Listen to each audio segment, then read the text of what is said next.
আজ আমি আলোচনা করব ছাত্র জীবনে পরিষ্কার পরিচ্ছন্নতার ভূমিকা প্রসঙ্গে।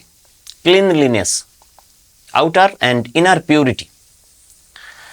এই যে ছাত্র জীবনে পরিচ্ছন্নতা, এটা কিন্তু তোমরা মনে রাখবে শুধুমাত্র বাহ্যিক পোশাক আশাকের মধ্যে সীমাবদ্ধ থাকে না, বরং এটা মানসিক প্রশান্তি এবং একাগ্রতা ধরে রাখার জন্যও কিন্তু অপরিহার্য। প্রাচীনকালের একটা প্রবাদ আছে যে পরিচ্ছন্নতা ইমানের অঙ্গ, অর্থাৎ cleanliness is next to godliness. আমি তোমাদের খুব সংক্ষেপে কিভাবে বাহ্যিক এবং আভ্যন্তরীণ মানে মানসিক পবিত্রতা তোমরা বজায় রাখবে তার শক্তিশালী কিছু কৌশলের কথা তোমায় শোনাবো। প্রথমে যেটা করবে তোমরা, ওয়ার্ক স্পেস অর্গানাইজেশন মানে পরিবেশগত পরিচ্ছন্নতা।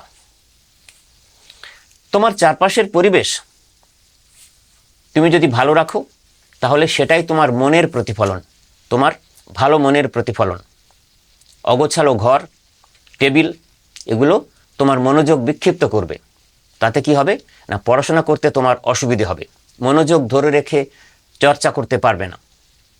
সেজন্যে পড়ার টেবিল থেকে অপ্রয়োজনীয় কাগজ, প্যাকেট বা কোনো পুরনো পেন থাকলে সেগুলো সরিয়ে ফেলবে।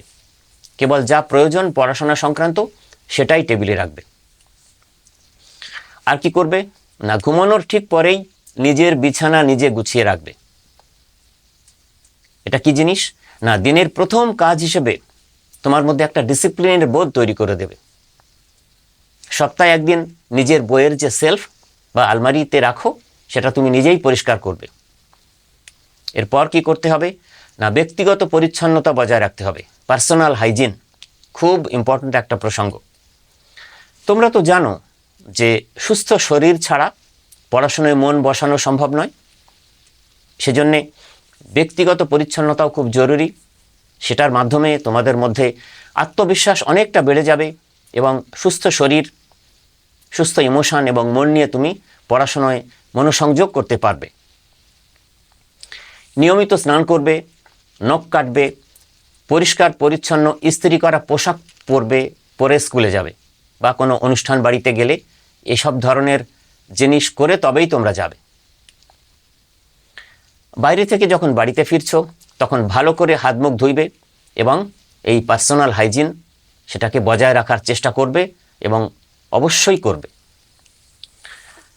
নিয়মিত দাঁত মাজবে, দিনে অন্তত 2 বার।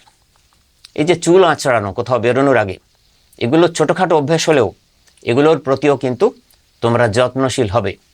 এগুলো পরিচ্ছন্নতার গোড়ার কথা। এরপর 3 নম্বর একটি প্রসঙ্গের কথা বলবো, আজকের যুগে খুবই প্রাসঙ্গিক ছাত্রছাত্রীদের জন্য, আমাদের সবার জন্য, যেটাকে আমরা বলি ডিজিটাল ক্লিনলিনেস মানে ডিজিটাল পরিচ্ছন্নতা। কীরকম না, এটা একটা আভ্যন্তরীণ পরিচ্ছন্নতা এবং এটা না থাকলে, এটাকে যদি আমরা পরিচ্ছন্ন করতে পারি ডিজিটাল ক্লিনলিনেস, তাহলে আমাদের মনোযোগের ব্যাঘাত ঘটবে সবার, আমার তোমাদের সবার।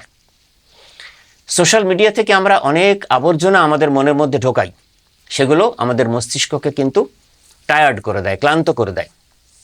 সেজন্যে তোমরা অনেকেই এখন স্মার্টফোন ব্যবহার করো, যারা একটু উঁচু ক্লাসে উঠেছো ছাত্রছাত্রীরা, তোমরা কি করবে না, স্মার্টফোনের অপ্রয়োজনীয় যেসব অ্যাপ তোমাদের আছে সেগুলোকে যথাশীঘ্র ডিলিট করবে এবং নোটিফিকেশানগুলো বন্ধ করে দেবে। ইমেল ইনবক্স এবং কম্পিউটারের ডেস্কটপে ফোল্ডারগুলো ভালো করে যত্ন করে সাজিয়ে গুছিয়ে রাখবে। বিভিন্নভাবে আমরা কানেক্ট হই সমাজ মাধ্যমে, তো নেতিবাচক বা নেগেটিভ এই ধরনের কোনো মন্তব্য, ঘৃণা ছড়ায় এ ধরনের কোনো অ্যাকাউন্ট, সেগুলোকে অবশ্যই আনফলো করবে এবং সেখানকার কোনো জিনিস কাউকে শেয়ার করবে না, কেননা সেগুলো অন্যের মন বিষিয়ে তুলতে পারে। এটা সামাজিক জীবনে কখনোই কাম্য নয়। এরপর 4 নম্বর যে প্রসঙ্গটির কথা বলবো সেটাকে আমরা বলি ইনার পিউরিটি মানে মানসিক এবং চিন্তার পবিত্রতা।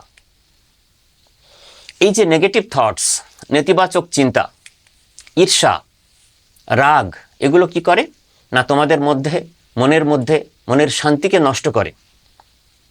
এই যে অভ্যন্তরীণ পবিত্রতার কথা বলছি, এটা মানে হলো স্বচ্ছ চিন্তাধারা, বজায় রাখা। কি করতে পারো এর জন্যে? না, প্রতিদিন সকালবেলায় সময় করে 5-10 মিনিট মেডিটেশন করতে পারো, ধ্যান প্রার্থনা করতে পারো। আর কি করতে পারো?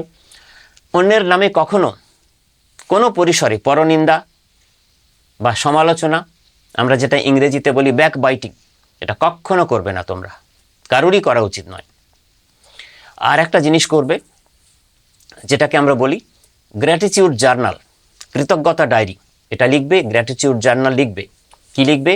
না, প্রতিদিন তুমি 3টে ভালো কাজ করেছো সেটা লিখে রাখবে, এবং রাখলে যেটা হবে তোমার মনে একটা পজিটিভ সেন্স অফ অ্যাচিভমেন্ট তৈরি হবে। এরপর আমরা শেষ পয়েন্ট 5 নম্বর পয়েন্টে তোমায় বলবো পিউরিটি অফ কনজামশন, মানে খাদ্যাভ্যাস এবং তজ্জনিত কারণে অভ্যন্তরীণ শুদ্ধি। কীরকম? আমরা যা খাই তার প্রভাব কিন্তু আমাদের চিন্তা এবং শরীরে পড়ে। সাত্ত্বিক খাবার বা স্বাস্থ্যকর খাবার আমরা বলি, স্বাস্থ্যকর খাবার খেতে হবে যাতে শরীর ও মন শান্ত থাকে। রাস্তার অস্বাস্থ্যকর ভাজাভুজি বা জাঙ্ক ফুড কখনোই খাবে না। সবসময় চেষ্টা করবে বাড়ির তৈরি টাটকা খাবার খেতে। পর্যাপ্ত পরিমাণে জল পান পরিচ্ছন্নতার সবচেয়ে বড় একটা দিক। কেন না, এর থেকে শরীর থেকে টক্সিন বা বিষাক্ত পদার্থ এই জলপান করলে বেরিয়ে যাবে।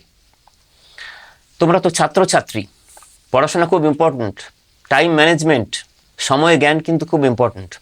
অতিরিক্ত রাত জেগে ভারী খাবার খাবে না, কেননা কি হবে না, তাতে শরীর অলস হয়ে যাবে। তারপরে যদি তুমি 2 ঘন্টা পড়তে চাও বা ঘুমিয়ে পড়ে পরের দিন ভোরে উঠে পড়তে চাও, সেই কাজটা করতেও কিন্তু তোমার অসুবিধে হবে। এই এতগুলো দিক তোমরা যদি একটু সহজভাবে নিয়মিত চর্চা করো, তাহলে তোমাদের পরিচ্ছন্নতা তোমাদের জীবনের সাফল্যকে ত্বরান্বিত করবে।